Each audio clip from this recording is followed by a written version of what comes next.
তো বেশি ব্যবসার লাইসেন্স কেন নিচ্ছেন পদে থেকে অন্তর্বর্তী সরকারের উপদেষ্টা ডক্টর মোহাম্মদ ইউনূস? সে গল্প বলবো আজকে শাহেদ আলম শোতে। তবে তার আগে আপনাদের একটা খুশির সংবাদ দেই। সেটি হলো, আমি যখন কথা বলছি তার একদিন আগে স্টারলিংকের সাথে চুক্তি হয়েছে। বাংলাদেশে আসছে স্টারলিং ইন্টারনেট। হ্যাঁ, বিশ্বের বিখ্যাত ব্যক্তি এলেন মাস্ক, আপনারা নিশ্চয়ই নাম জানেন। এলেন মাস্কের অনেকগুলো ব্যবসা আছে, টেসলা আছে, স্পেস এক্স আছে, ইঞ্জিনিয়ারিং কোম্পানি আছে। স্টারলিং তার তেমন একটি ইন্টারনেট সেবাদানকারী প্রতিষ্ঠান, যেটি স্যাটেলাইটের মাধ্যমে বিশ্বের বিভিন্ন প্রান্তে ইন্টারনেট সেবা প্রদান করে অতি উচ্চ মূল্যে। সেই স্টারলিংকের ইন্টারনেট বাংলাদেশে আসছে।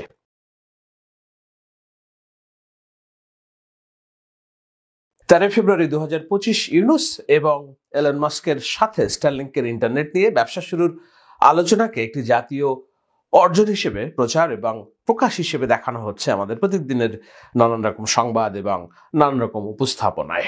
প্রথম আলোর প্রকাশিত প্রতিবেদনে বলা হয়েছে, যেই তারিখে 13 ফেব্রুয়ারি তারিখে যখন এলন মাস্ক এবং ডক্টর মোহাম্মদ ইউনূসের মধ্যে কথোপকথন হয়, তখন ওই কথোপকথনেই পরিষ্কার হয় যে বাংলাদেশে যে স্টারলিংকের ইন্টারনেট আসছে সেইটার মালিকানা, এইটার ব্যবসায়িক মালিকানা বাংলাদেশের টেলিকম রেগুলেটরি কমিশন বা বিটিআরসি অথবা বিটিসিএল, বাংলাদেশ সরকারি মালিকানায় যে টেলিকম কোম্পানি যারা বাংলাদেশে টেলিটক মোবাইল ব্যবহারের সুযোগ সুবিধা নিশ্চিত করে, এরকম কোনো কোম্পানির মালিকানায় আসছে না স্টারলিংক। অথবা বাংলাদেশের এইটা টেলিযোগাযোগ মন্ত্রণালয়েরও কোনো বিষয় নয়। এইটা হবে ডক্টর ইউনূসের গ্রামীণ ব্যাংক এবং গ্রামীণ ফোনের একটি সম্প্রসারণ। বিশেষ হচ্ছে না আপনাদের প্রথম আলোতে প্রকাশিত ওই প্রতিবেদনে বলা হয়, এলন মাস্কের সাথে কথোপকথনে অধ্যাপক ইউনূস বলেন, স্টারলিংক হবে গ্রামীণ ব্যাংক এবং গ্রামীণ ফোনের একটি সম্প্রসারণ, যা গ্রামের নারী ও যুবকদের বিশ্বের সঙ্গে সংযুক্ত করার পথপ্রদর্শক হতে পারে। তো আপনারা নিশ্চয়ই বুঝে গিয়েছেন যে স্টারলিংকের যে ব্যবসা বাণিজ্য বাংলাদেশে হবে সেটি গ্রামীণ ব্যাংকের আরেকটা ব্যবসা, গ্রামীণ ফোনেরই আরেকটা ব্যবসা। এই স্টারলিংকের সাথে বাংলাদেশের সরকারের বিটিআরসি টেলিকমিউনিকেশন মন্ত্রণালয়ের কোনো যোগসূত্র নেই। তো এই ধরনের একটি গ্রামীণ প্রকল্পকে কেন্দ্র করে, যদিও এটি একটি সুবিধা, স্টারলিং যদি বাংলাদেশে আসে, যদি কখনো স্বৈরাচারী সরকার, ফ্যাসিবাদী সরকার কিংবা নিপীড়ক সরকার ভবিষ্যতে আসে এবং তারা যদি ইন্টারনেট বন্ধ করতে চায়, তাহলে স্টারলিংক একটা সুবিধা হতে পারে। কিন্তু এটার অসুবিধাও নানান জায়গায় হতে পারে, যেমন চট্টগ্রাম, অন্যান্য অঞ্চলে বিদ্রোহী গোষ্ঠী এবং যারা অন্যান্যভাবে সুবিধা নিতে চায় ইন্টারনেটের সুবিধার বাইরে, তারাও সুবিধা নিতে পারে। কিন্তু ডক্টর মোহাম্মদ ইউনূস বলছেন এটি গ্রামীণ মানুষের সাথে যোগাযোগ বৃদ্ধির একটি মাধ্যম হবে। আমরা এরই মধ্যে জানি বাংলাদেশের অন্তত 90 থেকে 95% এলাকা গ্রামীণ টেলিকমের আওতার মধ্যে, অর্থাৎ সেখানে ইন্টারনেট আছে, প্রকাশ্য ইন্টারনেট আছে। তবুও স্টারলিংক নিশ্চয়ই বাংলাদেশে আসছে, এটি একটি খুশির সংবাদ।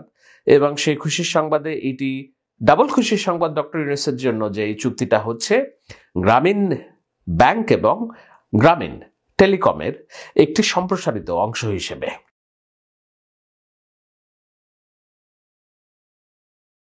শুধু কি তাই, সমাধান সার্ভিসেস লিমিটেড নামে একটি পেমেন্ট সার্ভিস প্রোভাইডার পিএসসি অনুমোদন দিয়েছে সরকার।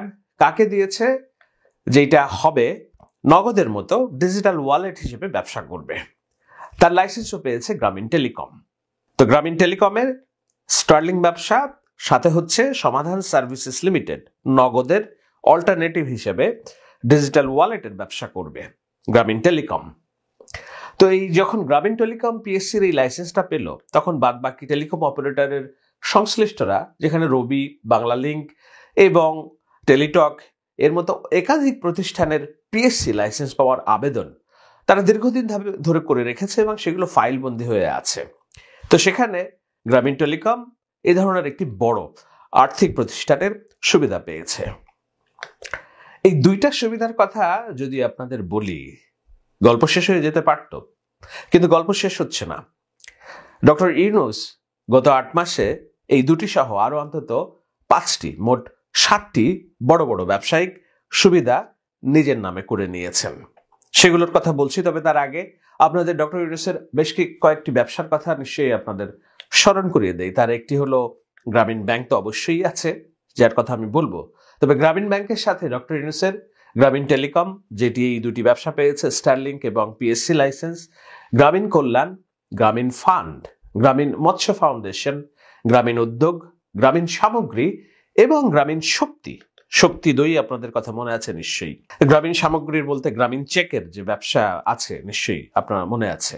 তো এগুলো ডক্টর ইউনূসের ব্যবসা, এগুলো তিনি নাম দিয়েছিলেন সামাজিক ব্যবসা, অর্থাৎ এই ব্যবসার প্রফিটের একটা অংশ সমাজের কল্যাণে ব্যয় হবে। ফেয়ার এনাফ, এটার মধ্যে দোষের কিছু নেই। সামাজিক ব্যবসার ধারণা ডক্টর ইউনূস গ্রামীণ ব্যাংকের মতো বিশ্বব্যাপী প্রচার করানোর চেষ্টা করছেন, এখনো করে যাচ্ছেন। তার সেই সব অংশ হিসেবে তার এই প্রতিষ্ঠানগুলো চলছে এবং মিরপুরের একাধিক বহুতল ভবন আছে গ্রামীণ ব্যাংকের মালিকানায়, ডক্টর ইউনূসের মালিকানায়। তো ডক্টর ইউনূসের যেসব অর্থনৈতিক কর্মকাণ্ড সেগুলো এক হিসেবে শুরু করলে বাংলাদেশে অন্যান্য যেসব অর্থনৈতিক পরাশক্তি আছে, বসুন্ধরা গ্রুপ কিংবা সালমান এফ রহমানের যে ব্যবসায়িক কর্মকাণ্ড ছিল তার চেয়ে কোনো অংশে কম নয়। কিন্তু ডক্টর ইউনূসের অর্থনৈতিক কর্মকাণ্ড বিশ্বে সমাদৃত। গ্রামীণ ব্যাংক তার কাজের কারণে নোবেল পেয়েছে শান্তিতে, যেটি বাংলাদেশের একটি রাষ্ট্রীয় অর্জন।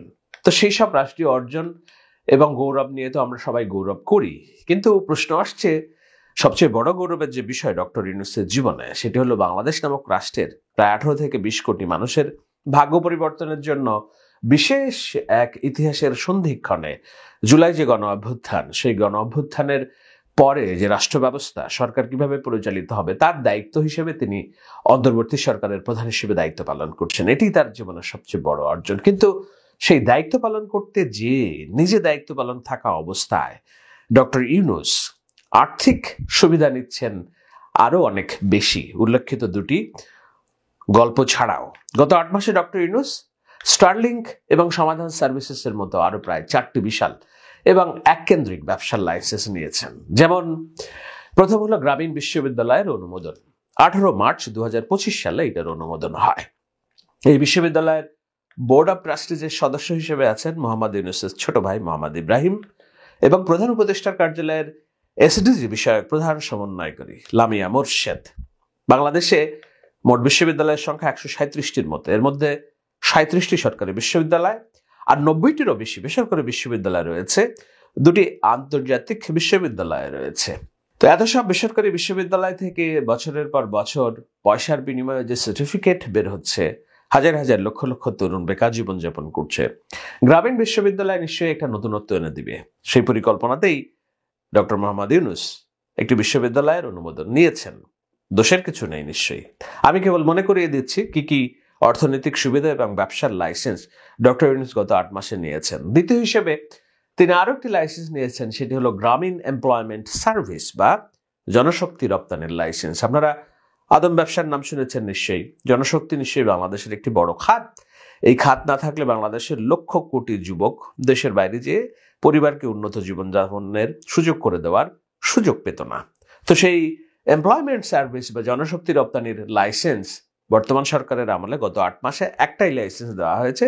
এই একটা লাইসেন্সই পেয়েছে একজন, সেটা হলো গ্রামীণ এমপ্লয়মেন্ট সার্ভিস। দোষের কিছু নেই নিশ্চয়ই, তাই তো?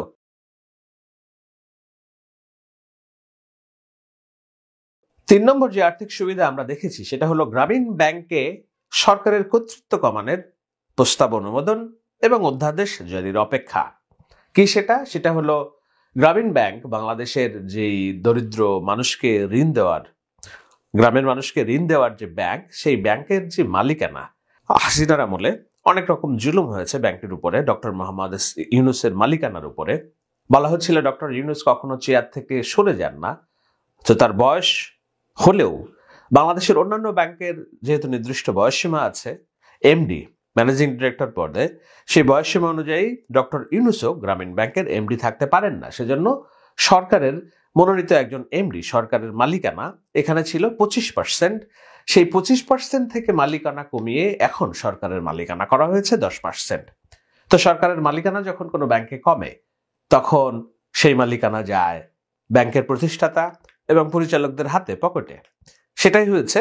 গ্রামীণ ব্যাংকের মালিকানা আগে ছিল সরকারের 25%, সেটা কমিয়ে 10% আনা হয়েছে। এই 10% আনানোর ফলে গ্রামীণ ব্যাংকের কর্তৃত্ব, ম্যানেজিং ডিরেক্টর কে হবে না হবে এবং অন্যান্য বিষয়ে সিদ্ধান্ত গ্রহণের ক্ষমতা সরকারের নেই। এটি বাংলাদেশ ব্যাংকের অধ্যাদেশ অনুযায়ী পরিচালিত হবে। এইটার নিয়ন্ত্রণ থাকবে বাংলাদেশ ব্যাংকের হাতে। সৈয়দা রিজওয়ানা হাসান, পরিবেশ উপদেষ্টা, গত 18 এপ্রিল, বেশ কয়েকদিন আগে সংবাদ সম্মেলনে জানিয়েছিলেন আগে গ্রামীণ ব্যাংক একটা মূল্যবোধ নিয়ে কাজ করত, যারা গ্রামীণ ব্যাংকের উপকারভোগী তাদের এই ব্যাংক পরিচালনায় ভূমিকা ছিল। কিন্তু বিগত সরকারের সময় অর্থাৎ হাসিনা সরকারের আমলে বর্তমান প্রধান উপদেষ্টা অধ্যাপক মোহাম্মদ ইউনূসকে রাজনৈতিকভাবে টার্গেট করা হয়েছিল এবং গ্রামীণ ব্যাংকের মালিকানায় তার সেই দর্শন এবং ক্ষমতা থেকে সরিয়ে অনেকখানি সরকারের নিয়ন্ত্রণে আসা হয়, যার প্রেক্ষিতে এই অধ্যাদেশ জারি করেছে ইউনূসের সরকার।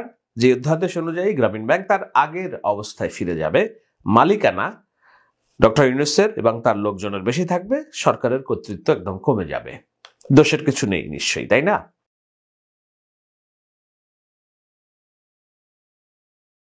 আরো একটি যেটা বিষয় সেটি হলো যে গ্রামীণ কল্যাণ ডক্টর ইউনূসের আরো একটি প্রতিষ্ঠান, সেই কল্যাণের 666 কোটি টাকা যে কর দেওয়ার রায় দিয়েছিল হাসিনার আমলে হাইকোর্ট, সেটি মওকুফ করা হয়েছে। কিভাবে? 4 আগস্ট তারিখ পত্রিকার সংবাদের মাধ্যমে আমরা জানতে পেরেছি যে হাইকোর্ট আদেশ দিয়েছিল ডক্টর মোহাম্মদ ইউনূসের কাছে জাতীয় রাজস্ব বোর্ডের দাবি করা 666 টাকা সরকারকে পরিশোধ করতে হবে। এর বাইরে আরো 2-1টি মামলা ছিল, যেমন অর্থ ঋণ আদালত, শ্রম আদালতের, সেগুলো নিয়ে ডক্টর ইউনূসের বিরুদ্ধে নানান রকম হয়রানিমূলক প্রচারণা, প্রোপাগান্ডা, প্রচেষ্টা আমরা সে সময় দেখেছিলাম। কিন্তু ডক্টর ইউনূস নিজে ক্ষমতায় থাকাকালীন সময়ে এই কয়েকদিন আগে হাইকোর্টের রায় হয়েছে যে এর আগে যে তাকে 666 কোটি টাকা ফেরত দেওয়ার জন্য হাইকোর্টের আদেশ ছিল সেটি আর বহাল থাকছে না। গত 4 অক্টোবর 2024 তারিখে এই হাইকোর্টের আদেশ দেয় যে অন্তর্বর্তী সরকারের প্রধান ডক্টর মোহাম্মদ ইউনূসের গ্রামীণ কল্যাণের 666 কোটি টাকা পরিশোধের রায় প্রত্যাহার করেছে হাইকোর্ট। দোষের কিছু নিশ্চয়ই নেই। তো এগুলো হলো ডক্টর মোহাম্মদ ইউনূসের অর্থনৈতিক সুযোগ সুবিধা গ্রহণের চিত্র গত 8 মাসে। এর বাইরে আরো বেশ কিছু অভিযোগ আছে যেগুলো নানানভাবে আলোচনা এসেছে। আমি হয়তো আলাদা করে এটি আলোচনা করব না, কিন্তু একটু মনে করিয়ে দেই, যেমন ডক্টর ইউনূসের ঘনিষ্ঠজনরা পেয়েছেন সরকারের গুরুত্বপূর্ণ পদ, যেমন সরকারের স্বাস্থ্য ও পরিবার কল্যাণ উপদেষ্টা করা হয়েছে গ্রামীণ ব্যাংকের সাবেক পরিচালক নূরজাহান বেগমকে।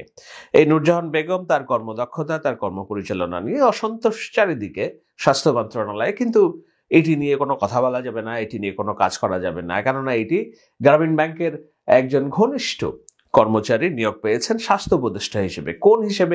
কোন বিবেচনায়, কোন তার কর্মপরিধিতে, কোন দক্ষতায়, সেটি নিয়ে নিশ্চয়ই প্রশ্ন করা যাবে না।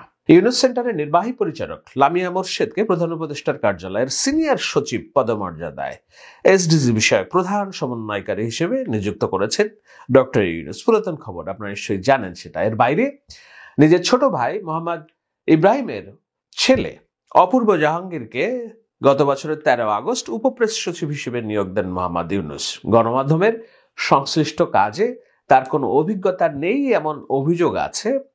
অপূর্ব খুব ভালো ছেলে, আমি জানি, আমার ব্যক্তিগত বন্ধু, তার সাথে আমার যোগাযোগ হয়েছে। কিন্তু ডক্টর ইউনূসের যখন এই আত্মীয়করণ, নেপোটিজমের অভিযোগ আসে, তখন নিশ্চয়ই তার এই নিয়োগ সম্পর্কে না বলেও কথা বলছেন না তার যারা সমালোচক। আমি কেবল সেটাই মনে করিয়ে দিলাম। তো এই আলোচনার প্রেক্ষিতে এখন সারমর্ম টানার সময় যে ডক্টর ইউনূস রাষ্ট্রীয় পদের থেকে কেন এইসব অর্থনৈতিক সুবিধা নিচ্ছেন অথবা এত ব্যবসা সম্প্রসারণ করছেন। কনফ্লিক্ট অফ ইন্টারেস্ট বলে একটা কথা আছে।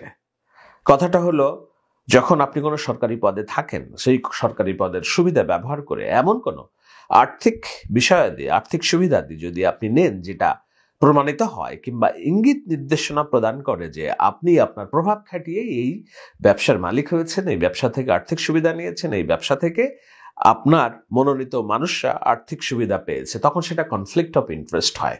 এই কনফ্লিক্ট অফ ইন্টারেস্ট হচ্ছে রাষ্ট্র পরিচালনার সবচেয়ে বড় মৌলনীতি। নীতি বহির্ভূত কাজ, এথিক্সের কমপ্লিট ভায়োলেশন, এবং এগুলো যদি প্রমাণিত হয় রাষ্ট্র পরিচালনার কাজে, তাহলে রাষ্ট্র পরিচালনার পরে এগুলো আইনি চ্যালেঞ্জের মুখে পড়তে পারে।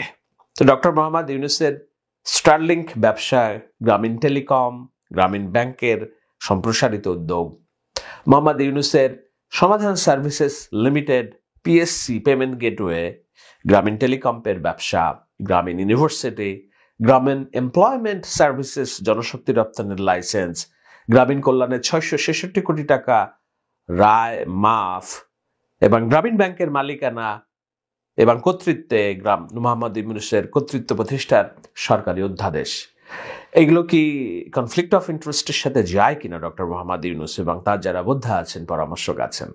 এটি একটি সরল প্রশ্ন। এগুলো নিয়ে নিশ্চয়ই ভবিষ্যতে অনেক আলোচনা হবে, এগুলো নিয়ে নিশ্চয়ই অনেক স্ক্রুটিনাইজেশন হবে। আমি কেবল আজকের আলোচনায় ডক্টর মোহাম্মদ ইউনূস রাষ্ট্রীয় পদে থেকে কেন এসব সুবিধা নিচ্ছেন সেসব নিয়ে একটু আপনাদেরকে ধারণা দেওয়ার চেষ্টা করলাম। আপনারা নিজের বিচার, বিবেক, বুদ্ধি, বোধ কাজে লাগিয়ে নিশ্চয়ই এটার উত্তর দিবেন। আমি একটু আত্মপক্ষ সমর্থন করে আলোচনাটা শেষ করব। সেটা হলো, ডক্টর মোহাম্মদ ইউনূস একজন দারুণ স্বপ্নবাজ মানুষ, উদ্যোগী মানুষ। তার উদ্যোগ এবং স্বপ্নের কারণে বাংলাদেশে, বিশ্বের পরিমণ্ডলে বাংলাদেশ অনেক আলোচিত, অনেকভাবে তার নিজের অর্জন জাতীয় অর্জন হিসেবে প্রতিষ্ঠিত হয়েছে। যদিও আমি জানি না গ্রামীণ ব্যাংকের কারণে কোনো একক নারী তার ভাগ্য পরিবর্তন করতে পেরেছেন কিনা, কিন্তু গ্রামীণ ব্যাংকের যে অর্জন, নোবেল শান্তি পুরস্কার আমাদের জাতীয় অর্জন। তো সেভাবে ডক্টর ইউনূস আমাদের জাতীয় অর্জনের প্রতীক, নিঃসন্দেহে কোনো সন্দেহ নেই। সেই অর্জনের প্রতীক যখন দেশ পরিচালনা করছেন, তার কাছ থেকে সর্বোচ্চ নীতি নৈতিকতা এবং এই সব ব্যবসা প্রতিষ্ঠান যে সরকার পরিবর্তন হলে একটা নির্বাচিত সরকার আসলে তিনি পাবেন না এমন কোনো কথা নয়। তার যদি পেছনের অর্জন ভালো থাকে, পরবর্তী সরকার খুশি হয়ে নিশ্চয়ই তাকে তার চাওয়া পাওয়া সবকিছুই দিবে। কিন্তু সেটার পর্যন্ত অপেক্ষা না করে নিজে যখন দায়িত্বে আছেন, তখন তার নামে বেনামে তার কোম্পানির যেসব সম্প্রসারিত ব্যবসা বাণিজ্য, সেগুলো তার রাষ্ট্রীয় ভাবমূর্তি, রাষ্ট্র পরিচালনার নীতি নৈতিকতা, এথিক্স, এগুলোকে প্রশ্ন তুলবে কিনা সেই প্রশ্ন রেখে গেলাম। এবং এর সাথে একটা প্রশ্ন মাথায় আসে যে ডক্টর ইউনূস ক্ষমতায় থেকে নিজের আখের গোছাচ্ছেন কিনা। শেখ হাসিনার আমলে আমরা একটা প্রবাদ শুনতাম, খুলে দে মা সব লুটে পুটে খাই। ডক্টর মোহাম্মদ ইউনূস কি সেই প্রবাদের বাইরের কোনো প্রত্যয় ব্যতয় মানসিকতা নিয়ে রাষ্ট্র পরিচালনা করছেন কিনা, প্রশ্ন উঠবে কিনা?